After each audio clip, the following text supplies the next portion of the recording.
Today we're going to look at a period of time called the Roaring Twenties. The Roaring Twenties was a time of great change in America. And we're going to talk about many different reasons for that change.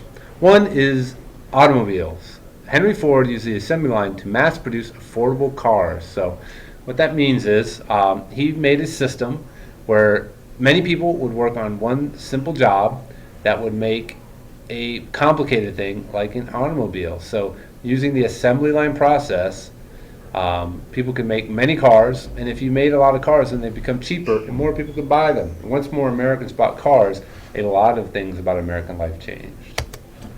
So, cars led to greater mobility for Americans. Americans could drive wherever they wanted and were able to move around the country with a greater amount of ease. More jobs were created because of this, because people needed mechanics to repair their cars, they needed gas stations to fill their cars up with gasoline, and an entire industry of jobs was created due to the automobile. The automobile helped the transportation industry as a whole continue to grow, and people were now able to move to the suburbs, which meant that they could live outside of the city and then go into the city to work during the day. There are also new technologies in communication, several that changed Americans' life immensely. There were more ways for people to communicate during the 1920s. More people owned telephones by this time, so you could talk to loved ones or business partners far away. A huge invention at the time, very popular, was the radio. Now people could be entertained at home. No matter where you were in the country, it was possible to hear the same radio program that all Americans heard, or hear the same music. So many more Americans were exposed to music and programs at this time through the radio. But also many more Americans went to see the movies. Movies were very popular during this time. Most Americans saw one movie a week. And this changed how they lived and viewed each other. So how did this happen? Well, in the 20s, all of a sudden now you had movie stars. You had people like Charlie Chaplin, a very famous comedy star of the 20s. You had Mary Pickford, who was called America's Sweetheart, who not only was a star of movies, but was able to start her own studio. So again, an example of jobs for women, more jobs for women during this time. You had action stars like Errol Flynn. And one of the big contributions of the movies to American life and how it changed America was in fashion. So Americans would go see movies, like I said, every week, and they would see a style that they liked. And so Americans across the country were all seeing the same style, so they'd like to copy it. And you had fads now and fashions. So when you had a star like Louise Brooks on the movie screen with a short bobbed haircut, and short dresses and what we call the flapper style, many young women wanted to copy this and be just like her. So you had fashion trends across the country now.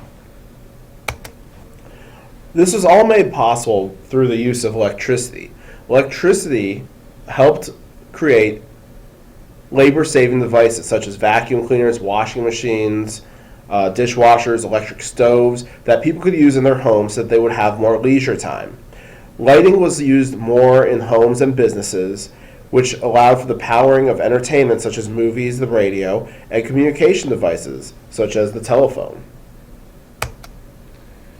Another big change in the 20s was to how Americans consumed alcohol. And the 18th Amendment was passed in 1920 that prohibited, made illegal, the manufacture, sale, and distribution of alcohol. So the temperance movement of the time tried to end alcohol consumption and make America a better place. Unfortunately, this backfired when criminals, bootleggers, illegally transported and sold alcohol at secret bars called speakeasies. So what happened, especially in American cities, was alcohol all of a sudden became a criminal activity and something to be done behind closed doors and hidden. And this led to an increase in crime, an increase in organized crime and violence in American cities, and gradually led to more people wanting it to end. So after the 1920s, the 21st Amendment repealed prohibition, meaning it ended the 18th Amendment, and now alcohol was legal again. And you see here, when the 18th Amendment was passed, you'd see scenes like this where cities would destroy the alcohol supplies. But that just ended up people drinking behind closed doors at speakeasies and trying to continue on having a good time with all the money they were making in the 20s. A lot of wealth was created in the 20s, and people wanted to have a good time and enjoy it. So this created a big problem. So the arts continued to grow and develop throughout the 1920s. George O'Keeffe was a famous artist who painted urban scenes like this, and also pictures of the Southwest, but she's arguably most well known for her pictures of flowers on large canvases. F. Scott Fitzgerald is a famous author from the 1920s. He's most well known for his work on The Great Gatsby, which was recently turned into a Hollywood movie starring Leonardo DiCaprio. Aaron Copland and George Gershwin were famous composers who composed classical-styled music that had American tones. So they were really the first ones of their time to make music similar to music in Europe, but was uniquely American. There's also an event in the 20s that started actually during World War I, but continued on, called the Great Migration. Many African Americans left the South to find work in the North and Midwest. This was called the Great Migration. Later, an artist named Jacob Lawrence documented the Great Migration in his paintings. So, for example, in this painting, he is showing African Americans waiting at a train station to move to a different place. And in this painting, an African American family waiting on a train, looking out at the factory where possibly some of them will find work and in the new place they will live. The Harlem Renaissance was a time during the 20s in a city in New York called Harlem where African Americans thrived in the arts. One famous artist was known as Langston Hughes. He was a poet. He wrote about what it was like to be an African American in the 1920s in America. Another famous member of the Harlem Renaissance was Bessie Smith, who was a famous blues singer, pictured here. Duke Ellington and Louis Armstrong were famous jazz musicians. Duke Ellington was a famous composer who created many songs and arrangements that are commonly known today.